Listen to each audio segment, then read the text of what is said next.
ಇವತ್ತು ಈ ಒಂದು ಕಾರ್ಖಾನೆಯ ಕೆಲವು ಭಾಗಗಳನ್ನು ಕರ್ನಾಟಕ ರಾಜ್ಯ ಸರ್ಕಾರದ ನೇತೃತ್ವದಲ್ಲೇ ಈಗೇನು ಹೇಳ್ತಾ ಇದ್ದಾರಲ್ಲ, ಬಿಡದಿ ಟೌನ್ಶಿಪ್ ಮಾಡ್ತೀವಿ ಅಂತ ಹೇಳಿ,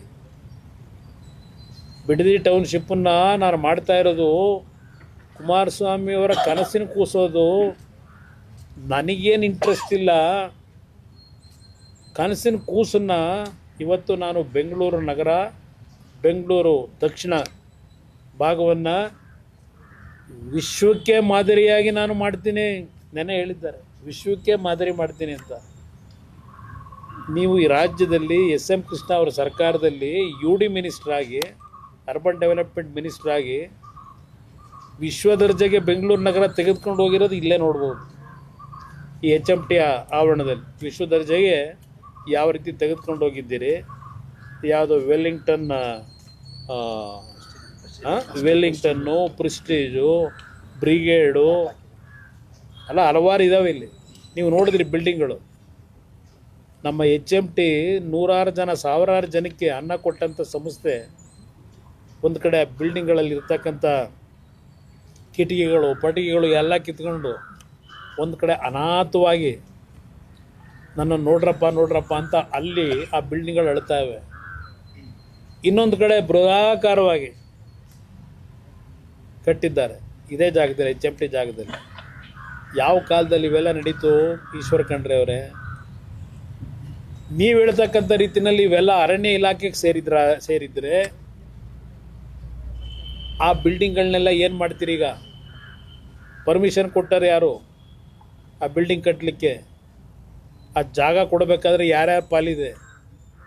ವಿಶ್ವದರ್ಜೆ ಮಾಡ್ತಕ್ಕಂಥ ಮಹಾನ್ ನಾಯಕರು, ಅವ್ರ ಪಾಲು ಎಷ್ಟಿದೆ? ನೀವು ರಾಜ್ಯ ಕಟ್ಟೋರು, ನಾವು ರಾಜ್ಯ ಹಾಳು ಮಾಡೋರು. ಇವತ್ತು ಈ ಕಾರ್ಖಾನೆಗೆ ಜೀವ ಕೊಡಬೇಕು ಅಂತ ಹೇಳಿ ಟೇಬಲ್ ಟು ಟೇಬಲ್ನಲ್ಲಿ ರಿಕ್ವೆಸ್ಟ್ ಮಾಡ್ತಾ ಇದ್ದೀನಿ.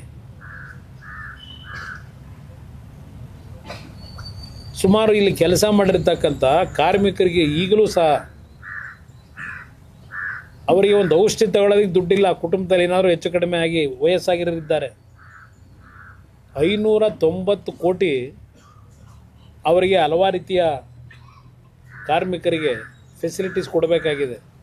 ಪೆನ್ಷನ್ನು, ಮಗದೊಂದು, ಅದು ಏನೇನಿದೆ, ಗ್ರ್ಯಾಚ್ಯುಯಿಟಿ, 590 ಕೋಟಿ ಅವ್ರಿಗೆ ಕೊಡಬೇಕು ದುಡ್ಡನ್ನ.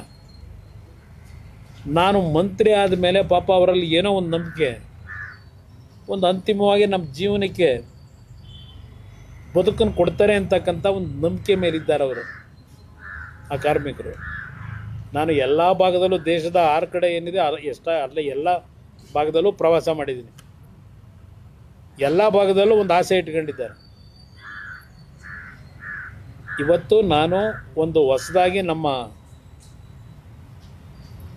MHIನ ಅಧಿಕಾರಿಗಳೇನಿದ್ದಾರೆ, ಸೆಕ್ರೆಟ್ರಿ ಅವರು ಮತ್ತು ಜಾಯಿಂಟ್ ಸೆಕ್ರೆಟ್ರಿಗಳು, ಇವ್ರು ಯಾಕೆ ಡೆಲ್ಲಿಯಿಂದ ಬಂದಿದ್ದಾರೆ ಇವತ್ತು? ಇವರೊಬ್ಬರು ಜಾಯಿಂಟ್ ಸೆಕ್ರೆಟ್ರಿ. ಇಲ್ಲಿರ್ತಕ್ಕಂಥ ವಾಸ್ತವಾಂಶಗಳನ್ನೆಲ್ಲ ಡೀಟೇಲ್ ಸ್ಟಡಿ ಮಾಡಿ ಹೋಗಬೇಕು ಅಂತಲೇ ಕರೆಸಿದ್ದೆ. ಸೆಕ್ರೆಟರಿ ಅವ್ರಿಗೆ ಬರಲಿಕ್ಕೆ ಹೇಳಿದ್ದೆ, ಅವರು ಬೇರೆ ಕೆಲಸದ ಮೇಲೆ ಅವ್ರನ್ನ ಡೆಪ್ಯೂಟ್ ಮಾಡೋದು. ಇಲ್ಲಿ 3,000-3,500 ಎಕರೆ ಲ್ಯಾಂಡ್ ಇದೆ. ಇಲ್ಲಿ ಬರೀ ಇದ್ರದ್ದಲ್ಲ, ಕರ್ನಾಟಕದಲ್ಲ, ಕಾಲಾಮಸೂರಿ ಕೇರಳದಲ್ಲಿ ಅಲ್ಲಿ 350 ಎಕರೆ ಇದೆ. ಹೈದರಾಬಾದ್ ನಗರದಲ್ಲಿ 1,200 ಎಕರೆ ಇದೆ. ಇದನ್ನು ಹಾಗೇ ಬಿಟ್ಟರೆ, ಈಗ ಇಲ್ಲಿ ಹೇಳ್ತಾರಲ್ಲ, ಇಲ್ಲಿ ತೋರಿಸ್ತಾ ಇದೀವಲ್ಲ ಬಿಲ್ಡಿಂಗು, ಒಂದೊಂದೇ ಲ್ಯಾಂಡ್ ಗ್ರ್ಯಾಬರ್ಸ್ಗೆ ಯಾವ ಥರ ಅನುಕೂಲ ಮಾಡಬೇಕು ಮಾಡ್ತಾರೆ.